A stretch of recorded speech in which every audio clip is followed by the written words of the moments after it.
Well, Jim Dixon and I put in for our passes, each in our own office area.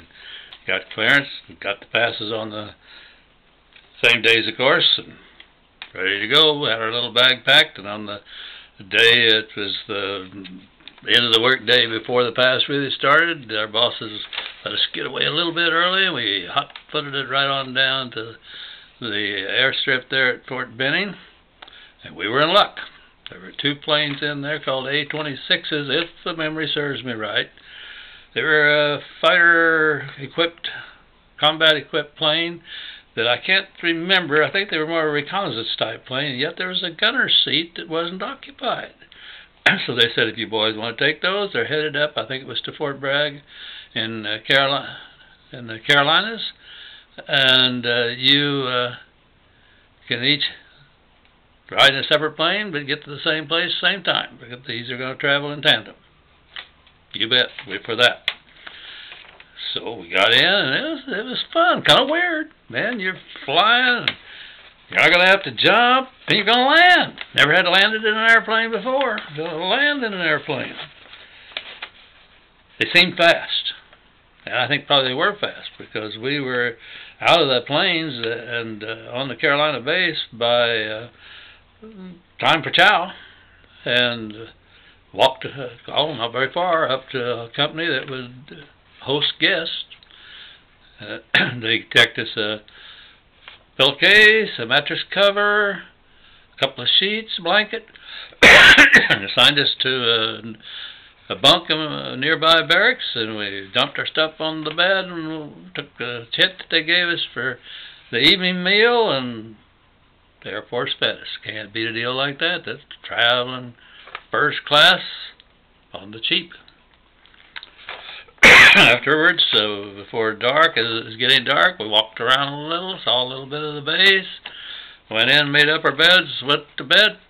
Wanted to be up early and down there just in case some planes were going out the next morning. But sure enough, we get down there and they say, doesn't look good, boys, but hang around. So we're hanging around in the area, and they call us in and say, hey, there's a C-46 landing right now. Just going to be here a little bit. It's going to be heading for Denver, Colorado. And if you boys want to, it'll be, you'll just be in the back of a C-46, and it's going to be pretty cold. But if you wanted to take it, it's going to stop at Scott Field, I believe that's the right name, east of St. Louis, and then on out to Denver. And you can get off at St. Louis, get off at Scott and go into St. Louis, or you can go on out to Denver. It's up to you. You can tell them after you get to Illinois which way you're going to go. So we got on there, and it was cold. We dug our bags and put on an extra shirt, but we were not comfortable. But it wasn't that bad. We didn't end up catching cold or anything. On the way, we talked it over, and Jim said, that's getting close to home. Chicago's not that far away, and I think we could probably catch a plane going up there, and he named a base up a little closer to Chicago, and he said, we get there, my folks come out and get us. Get to show you around my home. Of course, I think he wanted to see his sweetheart. I'm sure he did. And like anybody wants to see his parents.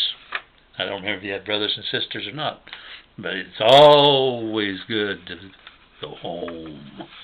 So we got off.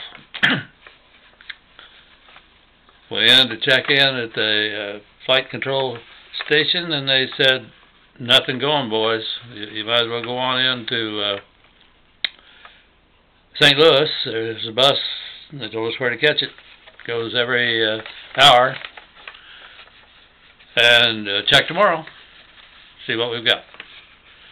Or they said the chances of going to Chicago are really nil. You may just want to spend the day tomorrow and then head back on Sunday. So we went on in, or on Monday, I guess. We went on in and got dropped off right downtown. Didn't have to walk a block or two to get to the YMCA and got rooms and got some food. Everything's going fine. Near a beautiful, beautiful old church.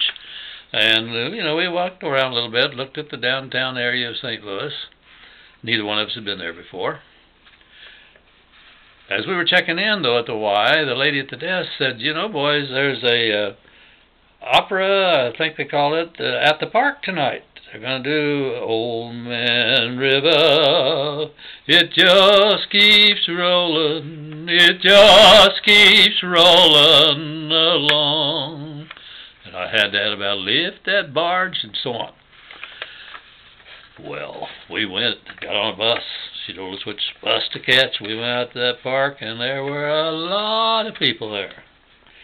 And it was an enthusiastic crowd and a beautifully costumed and well-done thing. I'd never seen anything of that quality. I don't know what Jim had. But for me, it was a whole new experience, a marvelous experience. And on some of those numbers, we all sang with the performers. It was really nice. Boy, it was 3 acts, though, and they had intermissions that were pretty long. And by the time it was over, we're looking at 11:30 at night by the time we got out there to get on that bus again. And we hadn't been warned that that might be a little bit late. But when we got on the bus, we went up and told the driver as we got on, we said, we want to go to the Y. Do you go closer? Oh, yeah, right by there, he said.